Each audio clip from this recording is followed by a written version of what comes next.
Ramos, and the esteemed faculty members and teaching staff of Antagan Primary School. To our hardworking barangay officials headed by Honorable Barangay Captain Menandro G. Makadangdang, sir, and to our proud parents, visitors, and to all students who are here today, especially to our completers and awardees. A pleasant morning to everyone. It is an honor and privilege to be invited here as a guest speaker at Antagan Primary School. And it's a great pleasure to impart some inspiration with you. And I would like to take this opportunity to congratulate po ang mga batang ito dahil isa naman pong achievement ang kanilang na-achieve sa school year na ito. Pwede po bang palakpakan natin ang mga batang ito?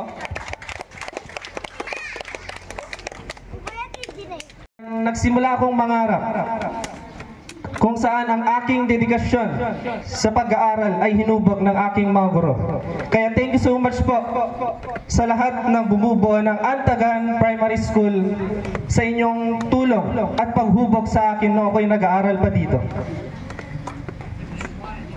Ito, na nangarap din balang araw na tumayo sa entabladang ito. Pero ngayon, laking tuwa ko po at sobrang tasumurag kami ti alas 6, tibigat, nagawid na ti alas 6. Sumupngat idin. Ngem ko na ninanang ko. Anong arod maaramidan ta? Agkararag talatan. Ngamasi ti apo nakapasanak. Maligip ko idi. Da kami intadalan ni nanang ko. Ni anti. Nagir-iriak dahi diti amo sa titao idiget. Adati napasama. Ngem oreno kasta. Sa kabila pala ng lahat, mali ang akala ko na kapag nakapagtapos ka na at ay pasa ang board examination ay agad-agad ka nang makakahanap ng trabaho. Pagkapasa ko po ng LET, sinubukan kong mag-apply sa mga private schools sa municipality natin. And the same with Tuguegarao, Kawayan, Ilagan, and Tumawini. Wala pong nag-reply. May isa, pero ang sabi sa akin sa Tarlac ako madedestino. Hindi ko po yan tinanggap kasi ayokong mailayo sa mga magulang ko.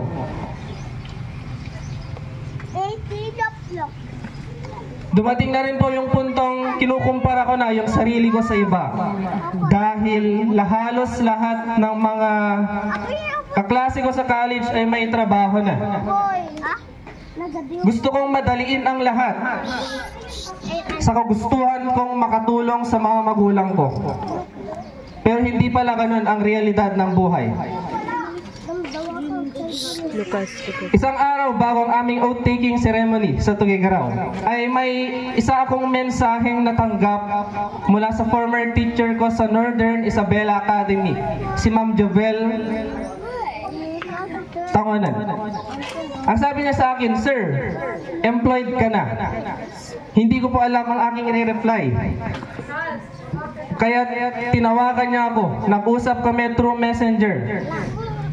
At nagulat, pinapapunta ka ng aming employer at school head. At kakausapin ka na, matatanggap ka na. Hintay ko na matanggap sa mga in-applyan ko ay sa school pala na hindi ko in-applyan ang nakatadhana sa akin. Pero bakit ko po ba ito binabahagi sa inyo? Bakit ko ito kinikwento sa inyo? Nais ko lang ibahagi ang aking mga natutunan sa karanasan kong ito. Isa sa mga natutunan ko ay walang shortcut tungo sa tagumpay. Ika nga nila, there is no elevator to success. Pansinin niyo ang isang hagdan. Paano tayo makakapunta sa itaas? Di ba may sa-maysaan tayong agawatan ti kadapangal ti agdan? Ken kastamat iti arapapyo. Ngayon baka kunaan ti may sa kanya tayo ita. Nabalimot nga lagtom. Al-alisto. Ngayon kasano no di jay nilabsanam kat makaitod gayam king ka iti napintas nga adal iti biyag mo. Pero hindi lang dapat mangarap. kailangan nyo ring magpursige, magsakripisyo, mag-effort. Dahil your dream is still a dream without action. Kahit magkamali kayo, huwag kayong matakot subukang muli. Dahil ang pagkabigo ay parte ng proseso ng pagkamit sa tagumpay. May sapay nga naamiris ko, ti importansya iti panaguray. Sabi nga nila, patience is a virtue. Ang paghihintay ay para hindi tayo paasahin, para hindi tayo pahirapan, kundi para tayo ay maging handa sa ating matatanggap na biyaya. Halimbawa na lamang sa mga batang ito. Alam kong gusto nyong magpabili minsan ng mga laruan, cellphone o tablet. Hana sagot iti agibit no na may itut tinaganak yu. Hang kayo agibit no na may itut tinaganak. At the oras ti amin nga banag. You should learn to wait until the time that you are now ready, because God is working silently on something that is better, on something that you deserve. Isobihan kayo gibit no na may itut dinaanak ang tata ti ipagatang yu. Okay? Next, huwag nyo pong ikumpara ang sarili ninyo sa iba. Kung makikita ninyo, walang comparison between the sun and the moon. Kusa silang nagsashine sa sarili nilang oras. Mga bata, you are unique in your own way. Marahil iniisip ninyo na mas maraming matatanggap na award ang iba ngayon. Marahil iniisip ninyo na mas magaling sila. Pero hindi po yun sukatan ng tagumpay. Ang lagi nyong isipin ay maging proud kayo sa sarili ninyo, sa mga talento ninyo. Dahil ang tunay na sukatan ng tagumpay ay ang pagsisakripisyo ninyo para lang maabot ang araw na ito. Isa pa sa aking natutunan, ang pahalagahan ninyo, ang mga sumusuporta ninyo. Ayaton nyo, itinaganak yu. Ayaton nyo, iti-teachers yu. Dahil ang kanilang suporta, pagmamahal at gabay ang nagbibigay daan sa kung sino kayo ngayon at kung ano pa ang mararating ninyo sa buhay. Kadagitipat patgek nga naganak, may saman nga paset itinaglabasen, at daman pakaupayan, at daman pakaitutluban, dagiti ubing, dagiti anak tayo na duduma. Han kayo kumamauma, ngamang gabay, mang suporta, kadagiti anak yu, kang runaan, iti pa ng gudod da, dagiti arapagda. Amok nga aduta, talento, dagiti ubing ita. Iso nga ti-advise ko, suportaran nyo ida. Tadiyo mo may isang aldaw, mangtod, ti pamadayaw kanyayo, dahil nga talento, dagiti anak yu. Kastamat, dagiti teachers tayo,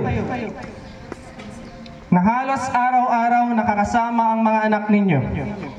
Alam ko po na malaki ang role na ginagampanan ninyo sa buhay ng mga batang ito. Alam ko rin po kung gaano kahirap ang maging isang guro sa panahon ngayon. Susubugin ang iyong pasensya.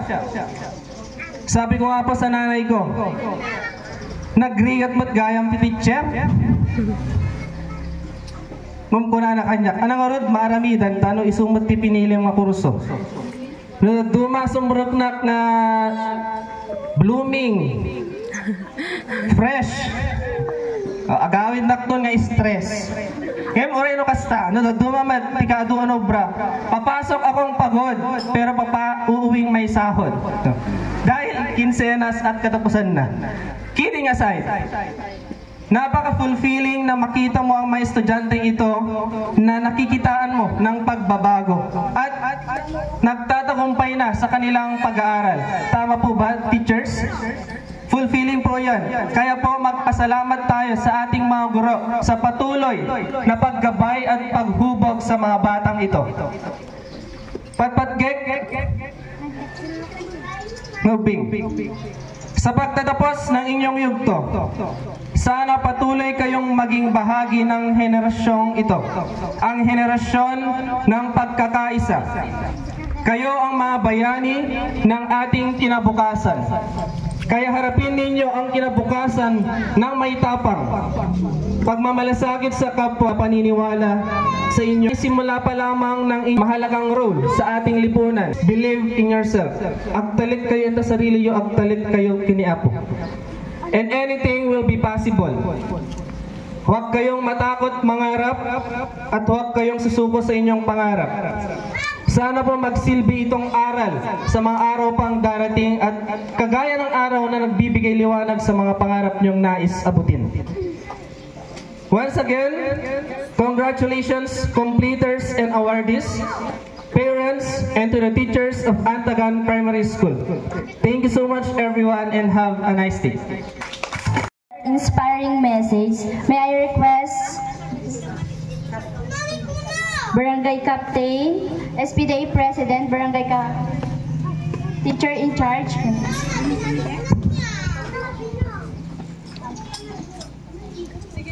It is our honor to express our heartfelt gratitude for sharing a valuable insight. As a token of our appreciation, we would like to present you with a certificate of appreciation. May I read the citation of the certificate? Republic of the Philippines, Department of Education, Region 2, School Division, Office Isabela, District of Santo Tomas.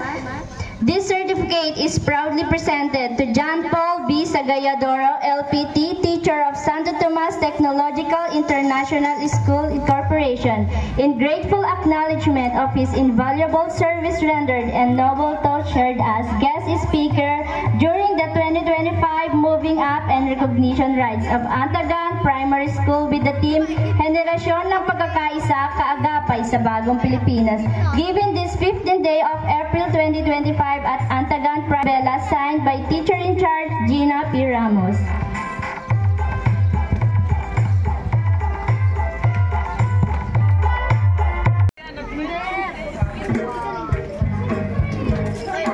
Wow! Sige anak, energy anak!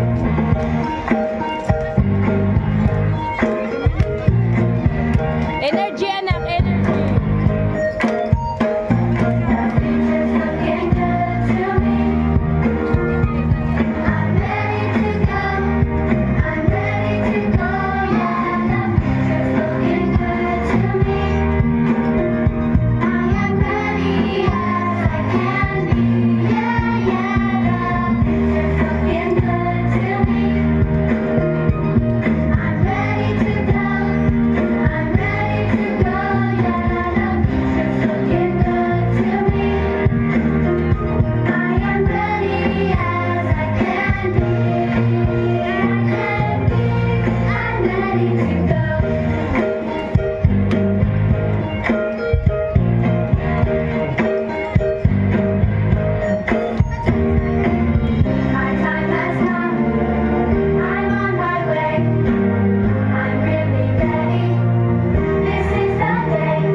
Sige.